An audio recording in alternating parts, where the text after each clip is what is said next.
Hello children, कैसे हैं? तो बच्चे, आपने वर्ब और उसके टाइप्स के बारे में अच्छी तरह जान गए होंगे। मैं आशा करता हूं कि समझ भी गए होंगे। तो बच्चे, अब उसको और अच्छा से जानने के लिए प्रश्न का निर्माण हुआ है। आप उसको सोल्व करें।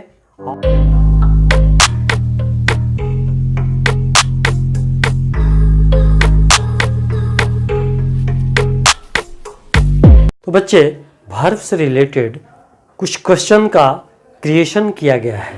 मैं थोड़ा डिस्क्राइब करता हूं, आप समझ करके वीडियो पॉज करके इसको सॉल्व करने का प्रयास करें। तो आइए बच्चे, मैं डिस्क्राइब करता हूं। Pick out the main verbs in the sentence and say whether they are transitive or intransitive. यानी मेन वर्ब को चुनना है और बताना है कि ये ट्रांजिटिव है कि इनट्रांजिटिव है। तो मैं यहाँ पर वर्णन कर रहा हूँ। I go to school every day, मैं प्रतिदिन स्कूल जाता हूँ। दे आर कमिंग सून, वे शीघ्र आ रहे हैं। ही रीड्स द बुक, वह किताब पढ़ता है। ही रीड्स, वह पढ़ता है। He reads carefully and slowly, वह सावधानीपूर्वक और धीरे धीरे पढ़ता है। He reads in the 5th class, वह 5वीं कक्षा में पढ़ता है। My father teaches me English, मेरे पिताजी मुझे अंग्रेजी पढ़ाते हैं। My father teaches in the morning, मेरे पिताजी सुबह में पढ़ाते हैं। Do you walk in the morning, क्या तुम सुबह में टहलते हो? Birds fly in the air, चिड़िया आकाश में उड़ते हैं। फिर इधर है दे आर फ्लाइंग काइट्स, वे लोग पतंग उड़ा रहे हैं। तो आइए बच्चे, इसको सॉल्व करने का प्रयास करें। चिल्ड्रेन, मैं आशा करता हूं कि आप सॉल्व कर चुके होंगे, लेकिन थोड़ा सा मैं इसको गाइडलाइन दे रहा हूं। जिस बच्चे को कोई प्रॉब्लम हुआ होगा तो अपना मिलाने का प्रयास करेंगे। ठीक है, आइए देखते हैं। I go to school every day, अब इसमें मेन वर्ब गो है। आपको ये भी जानना है कि गो जो है ट्रांजिटिव है कि इनट्रांजिटिव है। तो गो यहाँ इनट्रांजिटिव है क्योंकि इसके बाद कोई ऑब्जेक्ट नहीं आया है। प्रश्न आप पूछ सकते हैं कि व्हाट गो या हुम गो, किसको जाता है। यानी इनके बाद प्रीपोजिशन वाला स्कूल आया है, इसलिए ये वास्तव में इनट्रांजिटिव वर्ब है। फिर देखिए दे आर कमिंग सून, वे लोग शीघ्र आ रहे हैं। तो यहाँ भी कोई ऑब्जेक्ट नहीं होने के कारण ये इनट्रांजिटिव वर्ब है। और मेन वर्ब कौन है?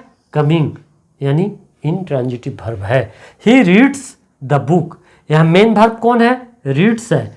लेकिन यह किस प्रकार के है? ट्रांजिटिव है कि इनट्रांजिटिव?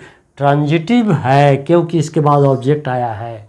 फिर देखिए ही रीड्स, वह पढ़ता है तो मेन वर्ब, लेकिन इसके बाद कोई ऑब्जेक्ट नहीं आने के कारण इनट्रांजिटिव है। अब यहाँ देखिए he reads carefully and slowly, अब यहाँ देखिए मेन वर्ब तो है रीड्स, लेकिन इसके बाद कौन ऑब्जेक्ट है? कोई ऑब्जेक्ट नहीं है, इसलिए इनट्रांजिटिव वर्ब हो गया। He reads in the 5th class, अब यहाँ देखिए तो रीड्स तो मेन वर्ब है, लेकिन इसके बाद कोई ऑब्जेक्ट नहीं आया, इसलिए ऑब्जेक्ट पहचानने का नियम है व्हाट, क्या, माने क्या पढ़ता है, ये तो नहीं आ रहा। किस, हुम इत्यादि लगा के अगर प्रश्न का उत्तर मिल जाए तो सोचे कि वो ऑब्जेक्ट है, लेकिन यहाँ नहीं मिल रहा है। रीड्स मेन वर्ब तो है लेकिन इनट्रांजिटिव है। My father teaches me English, मेरे पिताजी मुझे अंग्रेजी पढ़ाते हैं। टीचेज मेन वर्ब तो है, इसके बाद ऑब्जेक्ट दो आया है, मी आया है और इंग्लिश आया है, इसके कारण से ये ट्रांजिटिव वर्ब हो गया।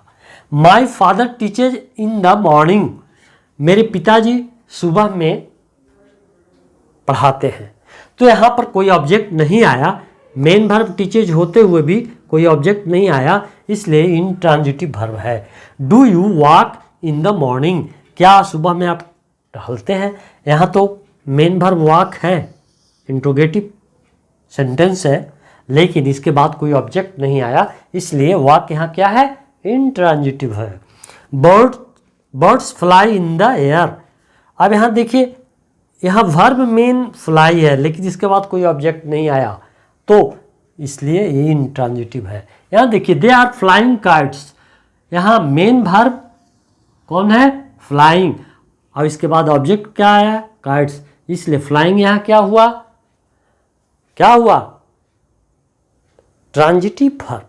तो बच्चे आप अच्छी तरह समझ गए होंगे। अभी भी कोई दिक्कत है तो कमेंट बॉक्स में जाइए और पूछ सकते हैं। अगर आप नए हैं तो सब्सक्राइब करना भी ना भूलें। धन्यवाद बच्चे।